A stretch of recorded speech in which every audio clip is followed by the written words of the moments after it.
그 파리 올림픽 대회가 드디어 이제 개막을 하게 되는데,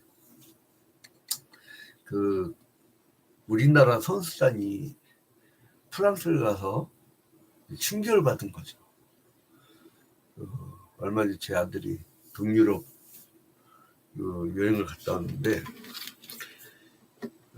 이 아이도 체코라든가 오스트리아 이런 데 가서 충격을 받은 거죠. 왜냐면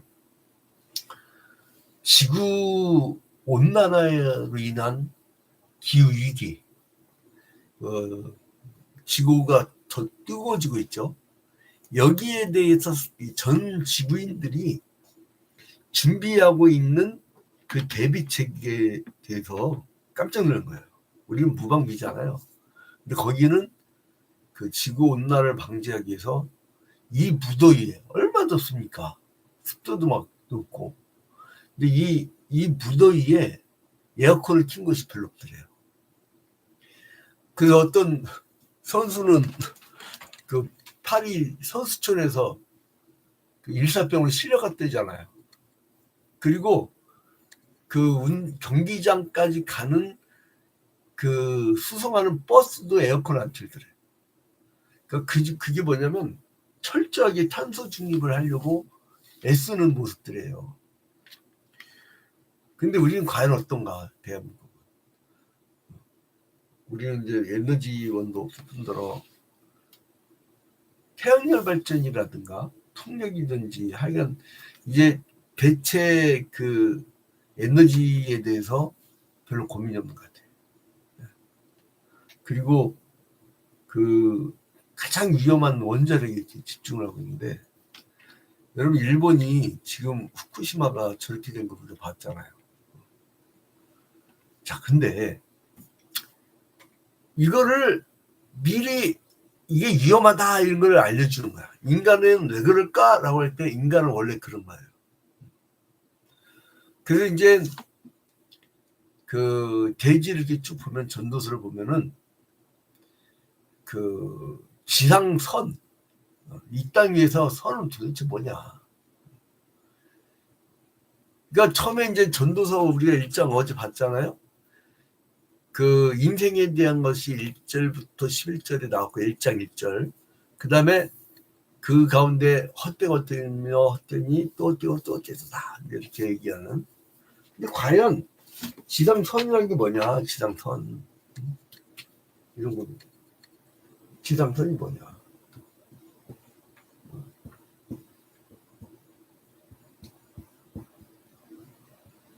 지상선이 뭐냐?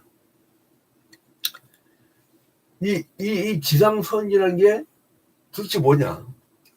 이 선이라는 게 뭐냐? 여기에 대한 탐구를 하는 것이 전도서 1장부터 8장이에요. 1장부터 8장.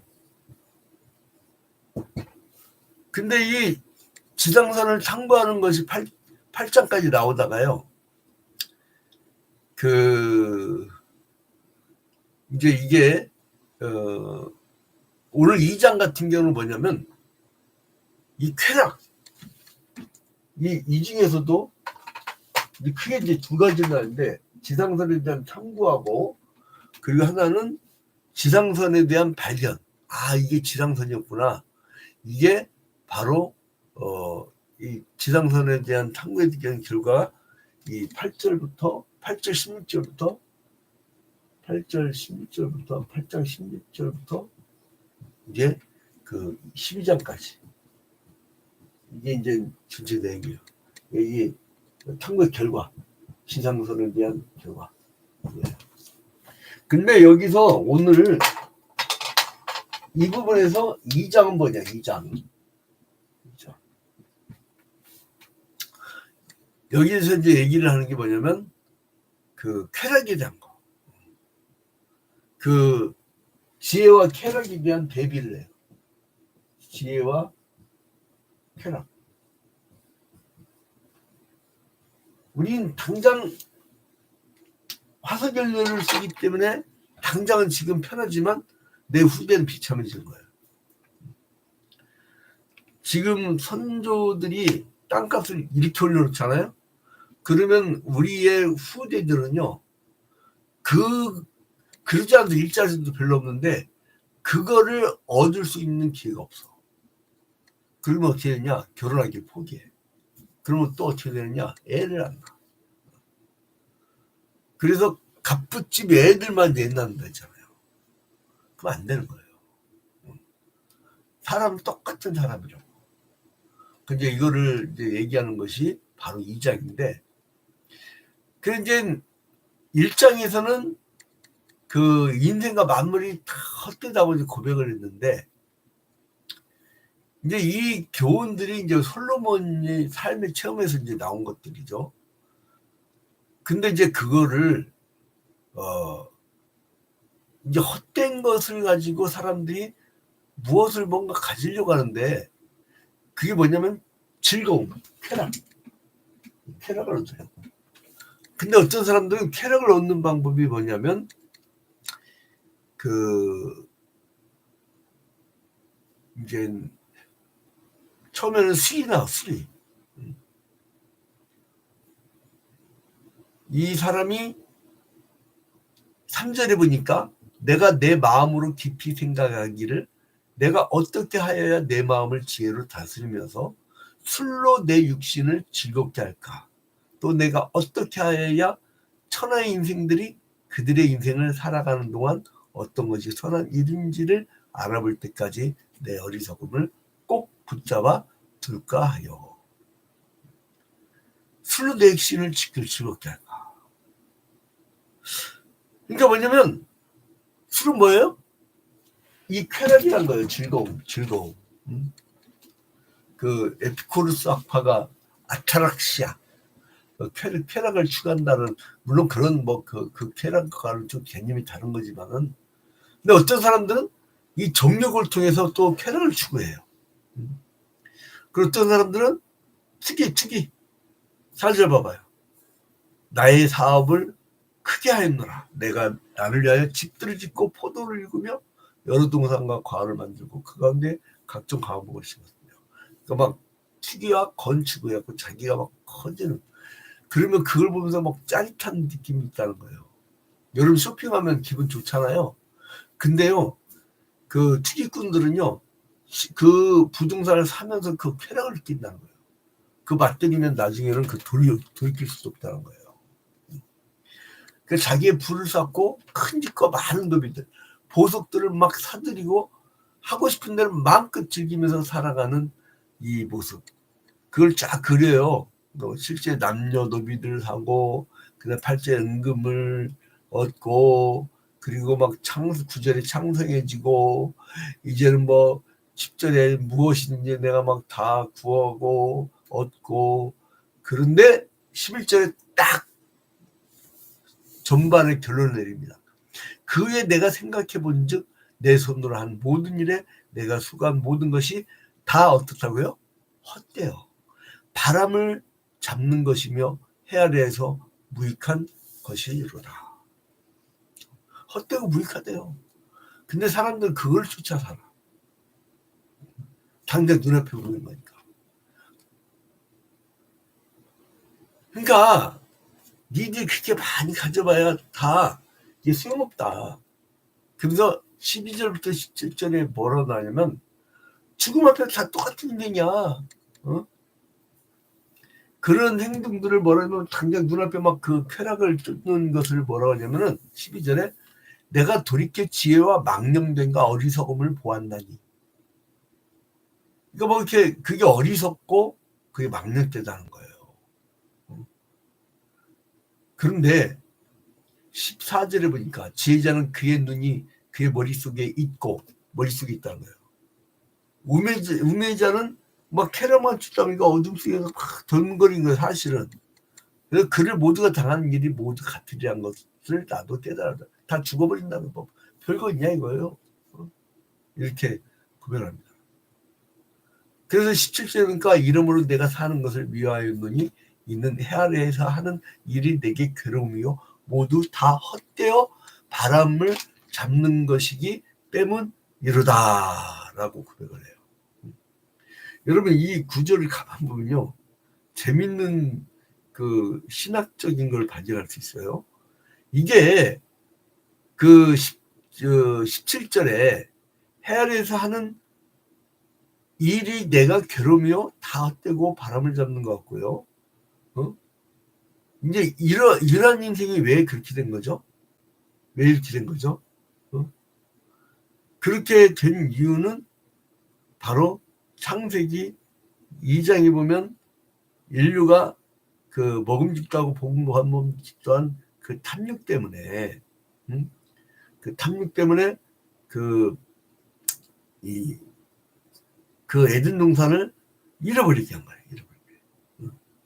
이제 그래서 이 뱀의 꼬임에 넘어가서 이제 사람들이 범죄를 하니까 뱀의 꼬임에 넘어간 아담과 하와에게 하나님이 막 저주를 내려요. 그 무슨 저주냐? 창세기 3장 14절에 뱀에게 먼저 이 저주를 내리고, 그 다음에 15절에 보니까 창세기 3장 15절에 내가 너로 여자와 원수가 되게 하고 내 후손도 여자의 후손과 원수가 되게 하리니 여자의 후손은 내 머리를 상하게 할 것이야. 여자의 후손이 어디서? 십자가의 승리로 사탄의 머리를 막 상하게 하잖아요. 너는 그의 발꿈치를 상하게 할 것이니라. 십자가에 달려 죽으실 때 발에다 못을 박아버리잖아요.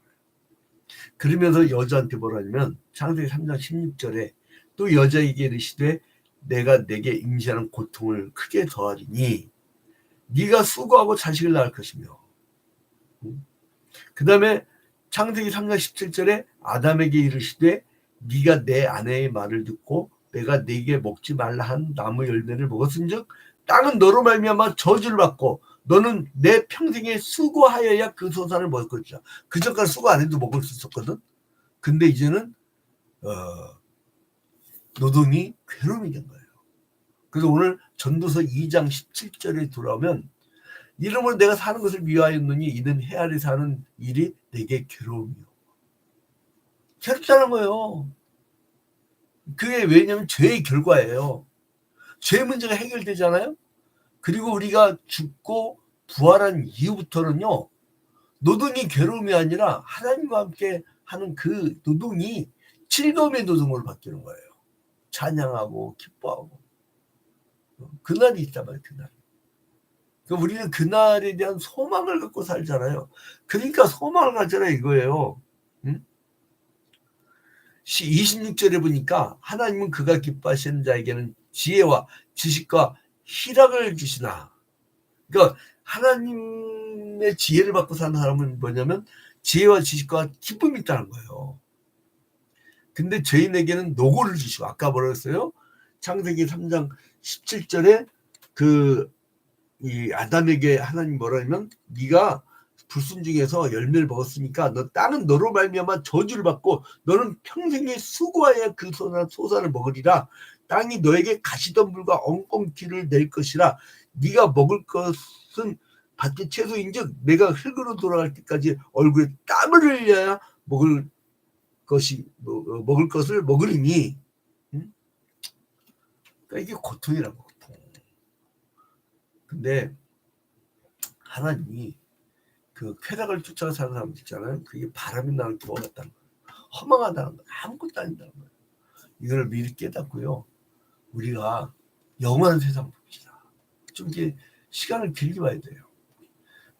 우리에게는, 기독교인들에게는 멋진 얘기했잖아요. 고난이 오면 그거 견디겠어요, 여러분? 내가 그 연세 많이 드신 분한테 충격적인 일을 들었어요. 제가 왜 일제시대 때 많은 기독교인들이, 거의 대부분의 기독교인들이 왜 친일파로 돌아섰을까? 그때 뭐라면, 난 답을 얻었어.